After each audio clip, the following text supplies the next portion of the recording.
C'est une loi du 22 avril 2024 qui porte diverses dispositions visant à adapter le droit français au droit européen, notamment en matière de congés payés.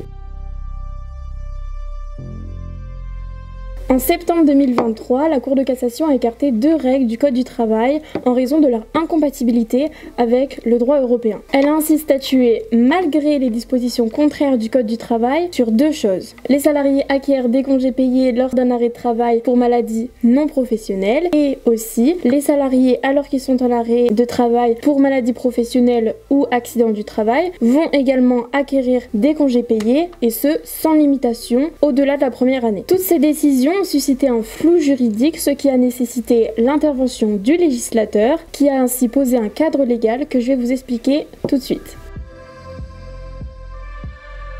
Pendant un arrêt maladie ou accident non professionnel, les salariés vont alors acquérir 2 jours ouvrables par mois ou 1,67 jours ouvrés par mois. Ainsi, un salarié malade pendant toute la période d'acquisition va acquérir 24 jours ouvrables maximum. Attention, cette acquisition n'est pas conditionnée à une indemnisation par la sécurité sociale ou encore à un maintien de l'employeur ou par un organisme de prévoyance. Et cette règle vaut pour tous les salariés sans condition d'ancienneté. Quant aux salariés en arrêt de travail pour maladie professionnelle ou accident du travail, ils continuent d'acquérir 2,5 jours ouvrables par mois ou 2,08 jours ouvrés par mois. Pour ça, il n'y a pas de changement, mais dorénavant, il n'y a aucune limitation à cette acquisition. Cela signifie qu'un salarié pourra acquérir 2,5 jours ouvrables par mois pendant toute la durée de son arrêt. Cette loi prévoit un délai de report minimum de 15 mois. Il s'agit en effet d'un délai minimum puisqu'il pourra être prolongé par accord collectif. Le report va commencer à la date à laquelle le salarié va être informé sur ses droits à congé. Puisque pour eux, le délai de report va débuter à la fin de la période d'acquisition. Par contre, il y a une règle spécifique qui concerne les arrêts de travail de plus d'1 an. En effet, pour eux, le délai de report va débuter à la fin de la période d'acquisition concernée. Ainsi, le délai de report va débuter avant que le salarié reprenne son poste et avant qu'il soit informé de ses droits à congé.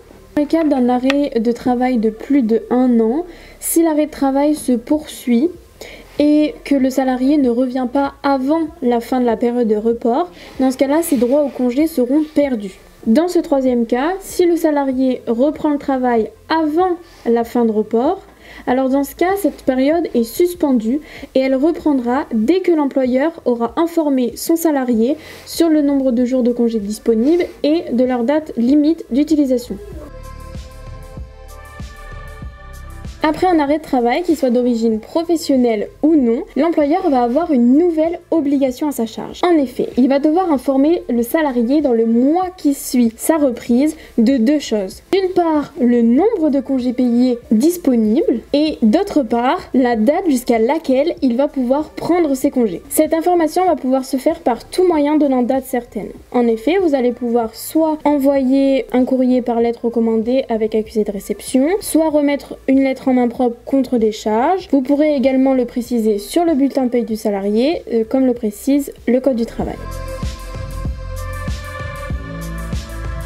La loi prévoit une rétroactivité du 1er décembre 2009 au 24 avril 2024. Mais d'où sort cette date? Cette date du 1er décembre 2009 correspond en fin de compte au traité de Lisbonne. C'est ce traité de Lisbonne qui a donné une force juridique contraignante à la Charte des droits fondamentaux de l'Union européenne, sur laquelle se sont appuyés les juges de la Cour de cassation pour rendre leur décision en septembre 2023 afin d'écarter les règles françaises non conformes.